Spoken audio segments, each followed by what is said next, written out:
Russia's Tu-160M BlackJack is back in focus as Putin pushes to keep a potential B-21 rival in the strategic spotlight. Russia is upgrading its bomber fleet and arming each Tu-160M with up to 6 Kh-55SM cruise missiles. Each Kh-55SM is said to be capable of delivering a 200-kiloton thermonuclear payload, raising fresh questions over NATO war readiness. Putin's bid to modernize a Cold War-era bomber shows how Russia is trying to stay relevant in the age of hypersonic and stealth warfare. Russia is reportedly pushing ahead with a major modernization drive for its existing long-range strategic bomber fleet. The upgrades to its aging bomber force are seen as a stopgap move while Russia waits for its next-generation PAC-DA stealth bomber. The Tu-160M is increasingly being positioned as a bridge platform meant to keep Russia's strategic aviation arm relevant for years ahead. According to reports, the Tu-160M has received a new navigation suite along with next-generation autopilot technology. A May 16 report by 1945 highlighted Russia's broader effort to upgrade and extend the life of its current bomber fleet.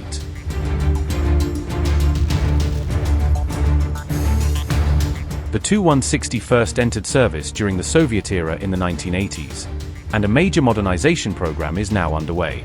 Russia is trying to prolong the life of the legacy bomber through upgrades to its avionics, onboard electronics, and weapon systems.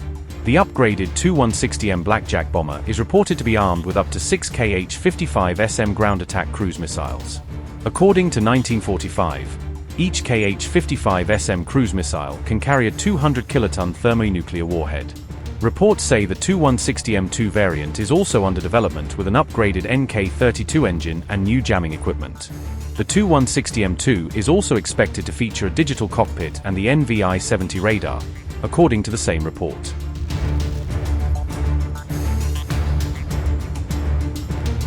Despite these upgrades, reports suggest the Tu-160M still lacks the stealth needed to operate safely in modern high-threat airspace. Like many older bomber designs, the Tu-160M may be more useful in relatively permissive combat environments. Its survivability appears to depend less on avoiding detection and more on launching strikes from long standoff distances. That is why the BlackJack's ability to fire Kh-55SM cruise missiles remains central to its long-range strike role. 1945 also claimed Russia may eventually arm the Tu-160M2 with the Kh-47M2 Kinjal missile.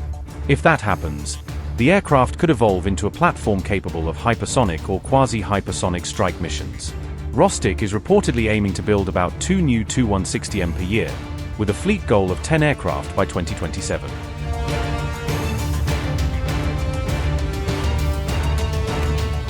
One Russian Sarmat intercontinental ballistic missile could destroy an entire nation, Russian military analyst Igor Korochenko said in his latest assessment. He claimed that a single Sarmat, armed with more than 10 individually guided nuclear warheads, could theoretically wipe out countries such as France or the United Kingdom.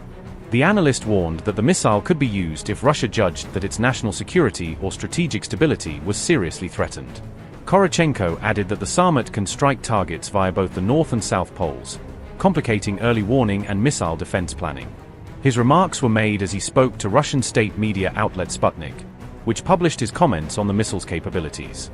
Notably, the Sarmat is designed as a heavy intercontinental ballistic missile specifically for Russia's strategic nuclear forces. Earlier this week, Russia's defense ministry released video showing a test launch of a Sarmat missile from a silo-based site. The official footage showed the initial phases of the intercontinental ballistic missile launch, from ignition to early ascent. Russian President Vladimir Putin received a formal report on the test from senior missile force commanders overseeing the launch.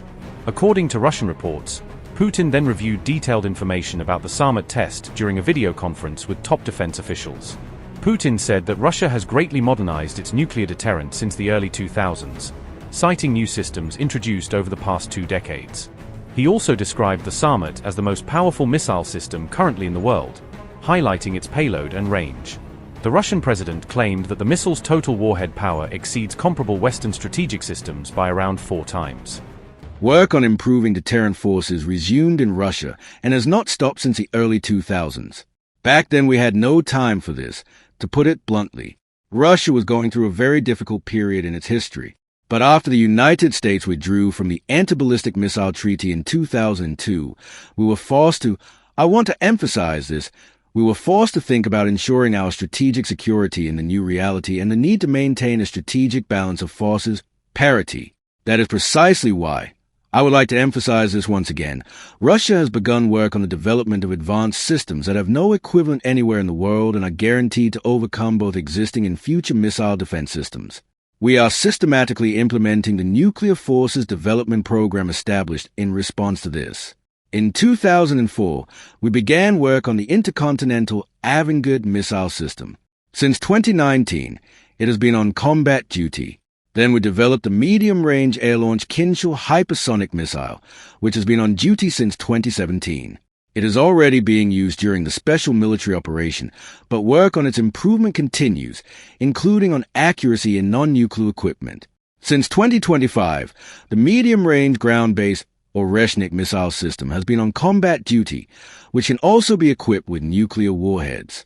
We are finishing work on two systems with small nuclear propulsion systems, the unique unmanned underwater Poseidon vehicle and the unique global-range Buvesnik cruise missile. Now let's speak about Sarmat intercontinental ballistic missile. We started working on it in 2011. In 2018, these works and the advantages of new prospective missile systems, including Sarmat, were publicly announced. Let me remind you what was discussed then and the advantages of our newest system. Firstly, it is the most powerful missile system in the world, not inferior in power to the Soviet-developed Voyvoda missile system in service with us.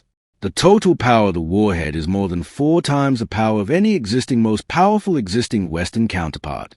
Secondly, and this is most crucial, the missile can travel not only along a ballistic, but also a suborbital trajectory, which allows it to exceed its range of over 35,000 kilometers, with simultaneously doubled accuracy characteristics and with the capability to overcome all existing and future missile defense systems.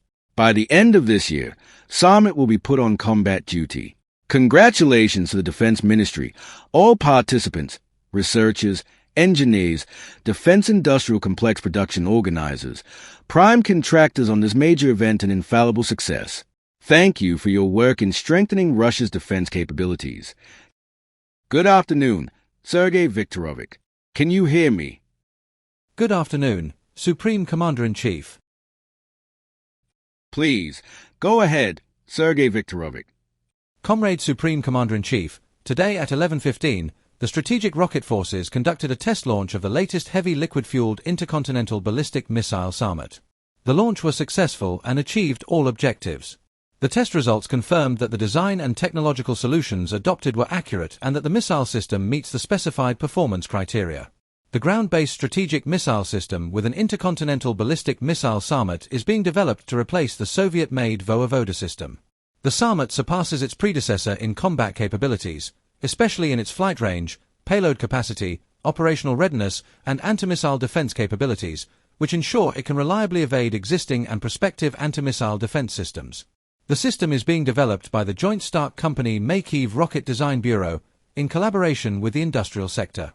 The successful test launch of the Sarmat missile system enables us to deploy the first missile regiment equipped with this system to combat duty in the Uzhersky military unit, Krasnoyarsk region, by the end of this year. The deployment of launchers equipped with the Sarmat missile system will significantly enhance the combat capabilities of the ground-based strategic nuclear forces in delivering guaranteed strikes against targets and fulfilling strategic deterrence tasks.